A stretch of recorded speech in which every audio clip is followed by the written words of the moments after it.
शुभम कोकरे. राहिला तुम्ही गाव करमाळा आहे, पण सध्या आम्ही कामानिमित्त ते बारामतीमध्येच असतो. तर म्हणजे बारामतीमध्ये आपण जे पाहिलंय की आजपर्यंत जे दादांच्या विकासामुळे जे काही बारामतीचा एवढा विकास झाला दादांमुळे, दादांनी जे काही बारामतीचा विकास केला त्याच्यामुळे म्हणजे आम्ही बारामतीपासून आमचं गाव 60-70 किलोमीटर आहे, पण इथल्या कंपन्या असतील, कॉलेज असतील, शाळा असतील, त्याच्यामुळे म्हणजे आम्ही एक 60-70 ते 100 किलोमीटरवरून सुद्धा या ठिकाणी येतो.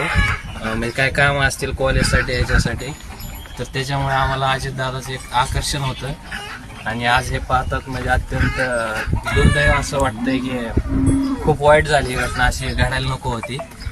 तर एकदम म्हणजे दादाने आपल्या गावात विकास केला असं म्हणतात तुमच्या? दादांनी भरपूर म्हणजे विकासाचं दुसरं नावच म्हणजे अजितदादा थोडक्यात, असं म्हणलं तरी काय चुकीच ठरणार नाही. दादाला तुम्ही कुठल्या जागेवर तुम्ही धरताय? आता आपण म्हणतो वडिलावर, आपण म्हणतो